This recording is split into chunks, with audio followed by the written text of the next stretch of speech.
News. దేవాదాయ శాఖ suspended assistant commissioner శాంతి వ్యవహారం ఇంకా కొలికి రాలేదు.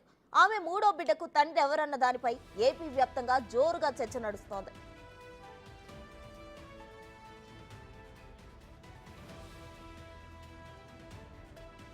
మరోవైపు తనకు ప్రాణహాని ఉందంటూ శాంతి భర్త మదన్ మోహన్ హోంమంత్రి డీజీపీని కలిసి ఫిర్యాదు చేశారు. మీడియా ఎదుట తన ఆవేదన చెప్పినప్పటి నుంచి బెదిరింపు కాల్స్ వస్తున్నాయని ఫిర్యాదులో పేర్కొన్నారు. శాంతి బిడ్డకు తండ్రి ఎవరన్న దానిపై DNA టెస్ట్ చేయించాలని డిమాండ్ చేశారు. భార్య శాంతి తనను మోసం చేసిందని వాపోయారు.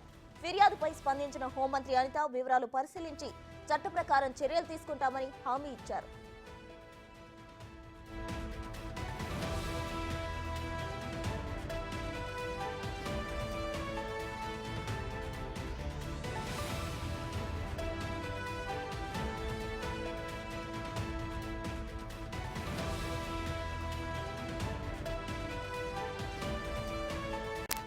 శాంతి పనిచేసిన కాలంలో చాలా అవకతవకలు జరిగాయనే నివేదిక వచ్చినట్లు వెల్లడించిన మంత్రి ఆనం రామనారాయణ రెడ్డి తెలిపారు. శాఖ పరంగా ఇప్పటికే చర్యలు తీసుకున్నామని తెలిపారు. మరొక 10 రోజుల్లో పూర్తి నివేదిక రానుందని, ఆ తర్వాత మరిన్ని చర్యలు ఉంటాయని మంత్రి స్పష్టం చేశారు. గతంలోనే నివేదికలు వచ్చిన వైసీపీ ప్రభుత్వం చర్యలు తీసుకోలేదని పేర్కొన్నారు. Revenue GP Subhash, MP Vijayasai Reddy వల్లే చర్యలు తీసుకోలేదని మండిపడ్డారు.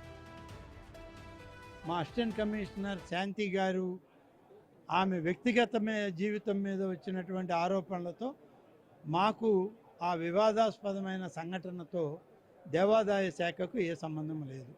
మొదటి.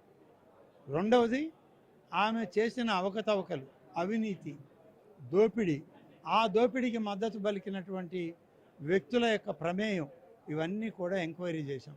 ఆ ఎంక్వైరీలో బయటపడింది. ఇప్పుడు తాత్కాలిక ఎంక్వైరీ రిపోర్టు మా దగ్గర ఉంది. దానిలో ఆమెను సస్పెండ్ చేశాం. సంక్షిప్తమైనటువంటి నివేదికని 10 రోజుల లోపల ఇవ్వమన్నాం. నివేదిక ఆధారం చేసుకొని మేము చర్యలు తీసుకుంటాం. కానీ ఆమె ఇన్ని చర్యలు గడిచిన 4 ఏళ్లుగా చేస్తున్నా, దేవాదాయ శాఖ నివేదికలు ఇచ్చినా ప్రభుత్వం దాన్ని అమల్లోకి తేలేదు. ప్రభుత్వం దాన్ని తొక్కిపెట్టింది.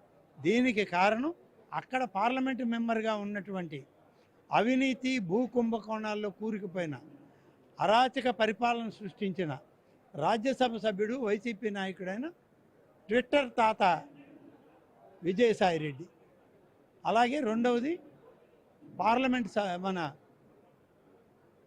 గవర్నమెంట్ అధికారి, న్యాయ శాఖలో ఉన్నటువంటి గవర్నమెంట్ ప్లేడర్ అయిన సుభాష్ రెడ్డి.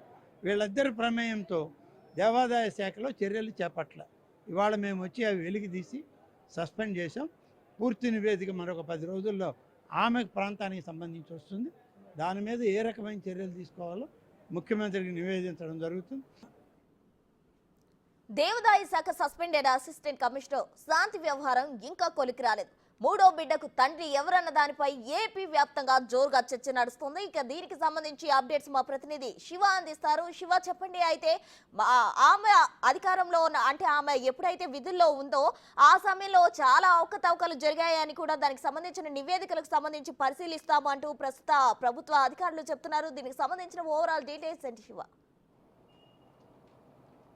మొత్తం మీద చూసుకుంటే రాష్ట్రంలో అసిస్టెంట్ కమిషనర్గా ఉన్న దేవాదాయ సంబంధించి అసిస్టెంట్ కమిషనర్గా ఉన్న శాంతి చేసిన అక్రమాలు అన్నీ ఇన్ని కావు.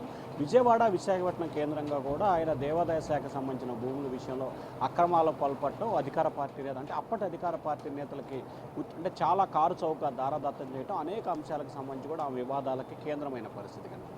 ఈ నేపథ్యంలోనే దేవాదాయ శాఖ కమిషనర్ కొత్తగా ఏర్పడిన ప్రభుత్వం నేత విచారణకు ఆదేశించింది. ఆమె విచారణలో విజయవాడ, విశాఖపట్నంలో పలు అక్రమాలకు పాల్పడినట్లు కూడా ప్రాథమిక నివేదిక వచ్చింది. ఆ నివేదిక ఆధారం చేసుకొని ఈ నెల 2వ తేదీన ఆమెను సస్పెన్షన్ చేస్తూ కూడా దేవాదాయ శాఖ ఉత్తర్వులు జారీ చేసింది. ఆ తర్వాత ఆమె వ్యవహారానికి సంబంధించి కూడా వ్యక్తిగత వ్యవహారం మరొకటి తెర మీదకి వచ్చిన పరిస్థితి కనిపిస్తుంది. తన మూడో బిడ్డకి తండ్రి ఎవరో తేల్చాలని చెప్పి కూడా మదన్ గత 10 రోజులుగా కూడా రాష్ట్ర వ్యాప్తంగా ఆందోళన చేయడంతో పాటు కనబడ్డ ప్రతి వారికి కూడా ఫిర్యాదు చేస్తున్నారు. తాజాగా ముఖ్యమంత్రి చంద్రబాబుకు లేఖ రాశారు. అలాగే డీజీపీని కలిసి స్వయంగా ఫిర్యాదు చేశారు. హోంమంత్రి అనిత కూడా స్వయంగా ఫిర్యాదు చేసిన పరిస్థితి కనిపించింది.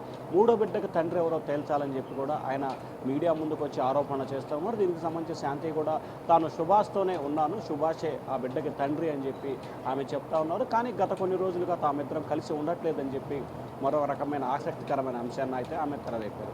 మరొక వైపు ఈ ఘటనకు సంబంధించి ఎవరో తేల్చాలి అని చెప్పి విజయసాయిరెడ్డికి బినామీకి శాంతి ఉంది.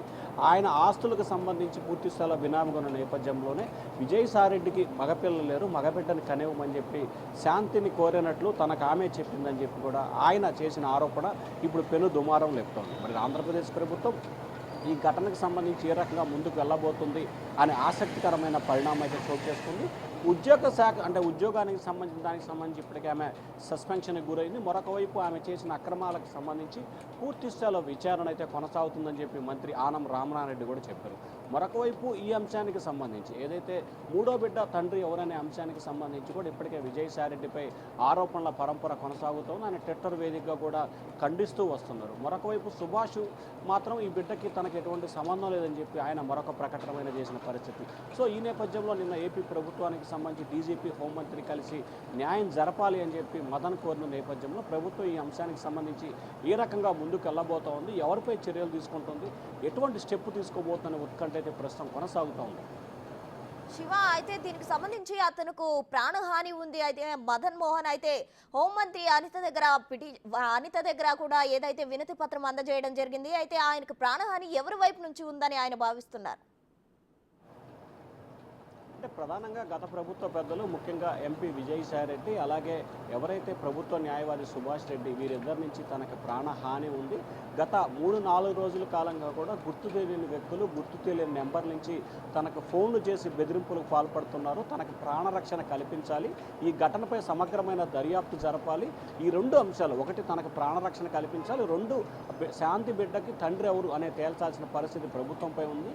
ఈ 2 అంశాలకు సంబంధించి తనకు న్యాయం చేయాలని చెప్పి కూడా ఆయన హోంమంత్రి అనితాని కోరారు, అలాగే డీజీపీని కోరారు, ప్రభుత్వ పెద్దలకు కూడా లేఖ రాశారు. సో మొత్తం మీద చూసుకుంటే ఏదైతే వైఎస్ఆర్సీపీకి సంబంధించిన నేతలపై ఆయన విమర్శలు చేయడం, ఫిర్యాదు చేసిన నేపథ్యంలో కొంతమంది వైఎస్ఆర్సీపీ నేతలు ఆయన టార్గెట్గా చేశారనేది ఆయన చెప్తున్న ఆరోపణగా కనిపిస్తూ ఉంది. అయితే ఇందులో వాస్తవాలు ఏంటి, నిజంగా ఆయనకు బెదిరింపు కాల్స్ వచ్చాయి, అసలు ఏం జరుగుతుంది అనే దానికి సంబంధించి ప్రభుత్వం దర్యాప్తు చేస్తేనే దీనికి సంబంధించి క్లారిటీ వచ్చే అవకాశాలు అయితే కనిపిస్తూ ఉన్నాయి. Right Shiva, thank you.